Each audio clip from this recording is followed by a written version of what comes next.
ഈശോ മിശിഹായ്ക്ക് സ്തുതിയായിരിക്കട്ടെ. പ്രിയ സഹോദര സഹോദരി, നിനക്ക് നല്ലൊരു ദിവസം നേരുക. ഈശോ നിൻ്റെ ജീവിതത്തെ സമർത്ഥമായിട്ട് അനുഗ്രഹിക്കട്ടെ. ഈശോ ദൈവരാജ്യ വിസ്തൃതിക്ക് വേണ്ടി വന്നതാണ്. പിതാവിൻ്റെ ഹിതം ഈ ലോകത്തിൽ പൂർത്തീകരിക്കുവാനായിട്ട് വന്നത്.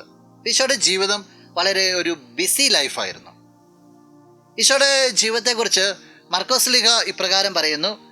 മർക്കോസിൻ്റെ സുവിശേഷം 3-ാം അധ്യായം 20-ാം തിരുവചനം. ജനങ്ങൾ വീണ്ടും വന്നു കൂടിക്കൊണ്ടിരുന്നു. തന്മൂലം ഭക്ഷണം കഴിക്കാൻ പോലും അവർക്ക് കഴിഞ്ഞില്ല. ഭക്ഷണം കഴിക്കാൻ പോലും സമയം കിട്ടാത്ത അത്ര രീതിയിൽ ഈശോ ബിസി ആയിരുന്നു. കാരണം അത്രമാത്രം ആളുകൾ ഈശോ ചുറ്റിപ്പറ്റിയിരുന്നു. അത്രമാത്രം ആളുകളെ ഈശോ സ്നേഹത്തോടും കാരുണ്യത്തോടും കൂടി നോക്കിക്കൊണ്ടിരുന്നു. അത്രമാത്രം ആളുകളുടെ ജീവിതത്തിന് ഈശോ വില കൊടുത്തുകൊണ്ടിരുന്നു. അത്രമാത്രം ആളുകൾക്ക് ഈശോ വിടുതൽ കൊടുത്തുകൊണ്ടിരുന്നു. അതിൻ്റെ സ്വന്തം കാര്യത്തിൽ പോലും ശ്രദ്ധിക്കുവാനായിട്ട് ഈശോയ്ക്ക് സാധിച്ചില്ല. ദൈവപിതാവിൻ്റെ ഇഷ്ടത്തിനനുസരിച്ച് ജീവിതത്തെ ബിസിയാക്കുന്ന കർത്താവ്.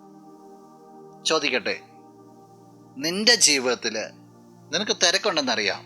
നിൻ്റെ ജീവിതത്തിൽ ക്രിസ്തുവിന് വേണ്ടി എത്രത്തോളം തിരക്കുണ്ടാക്കുവാനായിട്ട് നിനക്ക് സാധിക്കുന്നുണ്ട്? നിൻ്റെ ജീവിതത്തിൽ മറ്റുള്ളവരെ സ്നേഹിക്കാൻ വേണ്ടി, മറ്റുള്ളവരോട് കരുണ കാണിക്കാൻ വേണ്ടി, മറ്റുള്ളവരെ ഉയർത്തുവാൻ വേണ്ടി എത്രത്തോളമൊക്കെ തിരക്ക് നീ ജീവിതത്തിൽ കാണിക്കുന്നുണ്ട്? അവരിന് വേണ്ടി, ദൈവത്തിന് വേണ്ടി നീ സൃഷ്ടിക്കുന്ന നിൻ്റെ ജീവിതത്തിലെ തിരക്കുകൾ തീർച്ചയായിട്ടും സ്വർഗത്തിൽ അതൊരു പൊൻകിരീടമായി തീരും. ദൈവരാജ്യ വിസ്തൃതിയിൽ നിനക്ക് സാധിക്കുന്നിടത്തോളം രീതിയിൽ പങ്കെടുക്കുവാനായിട്ട് സാധിക്കട്ടെ. നമുക്ക് പ്രാർത്ഥിക്കാം. കണ്ണുകളടച്ച് കരങ്ങൾ കൂപ്പാം. നല്ലവനായ കർത്താവേ, നിന്നെ ഞങ്ങൾ സ്തുതിക്കുന്നു, ആരാധിക്കുന്നു, മഹത്വപ്പെടുത്തുന്നു.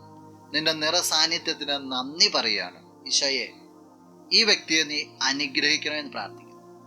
നിനക്ക് വേണ്ടി ജീവിതത്തിൽ സാധിക്കുന്നതെല്ലാം ചെയ്യുവാനായിട്ട്, അങ്ങനെ നിന്റെ രാജ്യത്തെ വിസ്തൃതമാക്കുവാനായിട്ട് ഈ വ്യക്തിയെ നീ അനുഗ്രഹിക്കണം. ഇന്നത്തെ ദിവസത്തിന് വേണ്ടത് എല്ലാ നന്മകളും നൽകണം, ഇപ്പോഴും എപ്പോഴും എന്നേക്കും. ആമേൻ. ആരാധിച്ചിടാം, കുമ്പിട്ടാരാധിച്ചിടാം, ആരാധി